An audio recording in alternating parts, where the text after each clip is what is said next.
Feelings और भावनाएँ ऐसी चीज़ हैं जिसको ऐसे आपको बोल-बोल करके समझाने की कोई ज़रूरत नहीं है। I am so sorry. आप एज़ ए पार्टनर इस वाली बात को समझ ही नहीं रहे हैं कि आप मेरी फीलिंग के साथ खेल रहे हैं। अगर आप वीक होते जा रहे हैं, इमोशनली स्ट्रॉन्ग नहीं हो रहे हो, तो फिर वो वीकनेस ही अट्रैक्ट होगी। नमस्ते, कैसे हैं आप सब लोग? अगर आपका पार्टनर आपकी फीलिंग्स के साथ खेल रहा है, तो आपको क्या करना चाहिए? ऐसा आपको क्या करना चाहिए कि वो इंसान आपकी फीलिंग्स के साथ खेलना बंद कर दे? पहली चीज़ तो आप ये समझिए कि आपकी फीलिंग्स के साथ कोई सिर्फ़ तभी खेल सकता है जब आप उसको खेलने देना अलाउ करते हैं, कि वो आपकी फीलिंग्स के साथ खेले और फिर आप झुकें, फिर आप परेशान हों, फिर आप दुखी हों, फिर आप गिड़गिड़ाएँ, फिर आप अपनी ही फीलिंग्स को पहचानो प्लीज़ कि समझो मैं बहुत हर्ट हो रही हूँ, मैं बहुत हर्ट हो रहा हूँ, मेरी भावनाओं को समझो। प्लीज़ यार मैं ऐसा फ़ील कर रही हूँ, प्लीज़ मैं ऐसा फ़ील कर रहा हूँ, तुम समझने की कोशिश करो। ये सारी चीज़ें होनी स्टार्ट हो जाती हैं जब ये होता है कि सामने वाला हमारी फीलिंग्स के साथ खेलता है, हम गिड़गिड़ाना शुरू करते हैं, हम परेशान होना शुरू करते हैं। तो सबसे पहले तो आपको यही समझना है कि हमें उसको खेलने नहीं देना। अगर सामने वाला आपकी फीलिंग्स के साथ खेल रहा है और आपको समझ आ चुका है, तो गिड़गिड़ा करके अब अपनी फीलिंग्स को समझने की भीख भी नहीं माँगनी। हम ये भी एक मिस्टेक कर देते हैं कि मेरी फीलिंग्स को समझो, प्लीज़ तुम समझो ना, तुम अंडरस्टैंड करो। देखिए फीलिंग्स और भावनाएँ ऐसी चीज़ हैं जिसको ऐसे आपको बोल-बोल करके समझाने की कोई ज़रूरत नहीं है और आप जितना ज़्यादा बोलेंगे, वो चीज़ उतनी ही ज़्यादा और कमज़ोर होती चली जाएगी और आप इमोशनली वीक होते चले जाएँगे। आपको अगर सामने से दिखाई दे रहा है, आपने बहुत बार ट्राई कर लिया है कि आपका जो पार्टनर है, वो आपकी फीलिंग्स के साथ खेल रहे हैं, तो खेलने नहीं देना है और इसी बीच में इस कॉर्ड को कट कर दीजिए कि ठीक है, नो, मैं इस चीज़ के लिए बिल्कुल भी आपको अलाउ नहीं करता हूँ कि आप मेरी भावनाओं के साथ खेलें। और आप चाहें तो ये एकदम स्ट्रेट फॉरवर्ड वे में बोल भी सकते हैं, आई एम सो सॉरी। आप एज़ ए पार्टनर इस वाली बात को समझ ही नहीं रहे हैं कि आप मेरी फीलिंग के साथ खेल रहे हैं। ये मुझे हर्ट हो रहा है, इट हर्ट्स अ लॉट। इतना बोलना कई बार अपने लिए स्टैंड लेने जैसा होता है।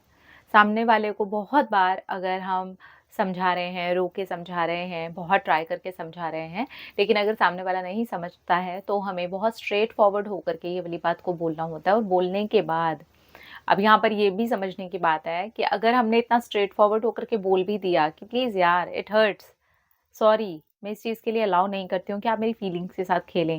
मैंने बहुत बार ट्राई किया आपको ये वाली बात बताने का, लेकिन आपको समझ ही नहीं आ रहा है। और इसके बाद हम फिर से वही करते हैं, रोना, गिड़गिड़ाना, क्योंकि एक वीडियो में देख लिया कि यार स्ट्रेट फॉरवर्ड होकर के बोल तो दिया, लेकिन 2 दिन फिर उसने वही दिखाया, 2-3 दिन फिर उसने इग्नोर किया, 2-3 दिन फिर उसने मेरे को वैसे ही फीलिंग्स के साथ खेलना स्टार्ट कर दिया। वैसे ही करता रहा वो इंसान। ये सब कुछ फिर आपके मैनिफेस्टेशन में अब जुड़ता जा रहा है क्योंकि आपकी एनर्जी डाउन होती जाती है। आपकी भावनाओं के साथ जितना ज़्यादा खेला जाता है और आप जितना गिड़गिड़ाते हैं, आप जितना परेशान होते हैं, आप जितना भीख माँगते हैं, आप जितना ट्राई करते रहते हैं, आप नोटिस करिएगा आप और ज़्यादा वीक होते जा रहे हैं। और अगर आप वीक होते जा रहे हैं, इमोशनली स्ट्रॉन्ग नहीं हो रहे हो, तो फिर वो वीकनेस ही अट्रैक्ट होगी। ऐसी और घटनाएँ होंगी, ऐसी और बातें होंगी, उनका और बिहेवियर वैसा होता चला जाएगा, वैसी और चीज़ें होती जाएँगी, वैसे ही पैटर्न्स बनते जाएँगे बिकॉज़ आपकी वीक एनर्जी वीक चीज़ों को ही अट्रैक्ट कर रही है। वैसी घटनाओं को अट्रैक्ट कर रही है जो आपको और ज़्यादा वीक बनाएँ। तो अगर आपके पार्टनर आपकी भावनाओं के साथ खेल रहे हैं, आपको दिख चुका है, आपने बहुत बार ट्राई कर लिया है, आपने सब कुछ ट्राई कर लिया है, तो इस टाइम पर अब उनको खेलने देना बंद करना होगा, स्ट्रेट फॉरवर्ड वे में जाके बोलना होगा और फिर से झुक करके उनके पास जाने की ज़रूरत नहीं है।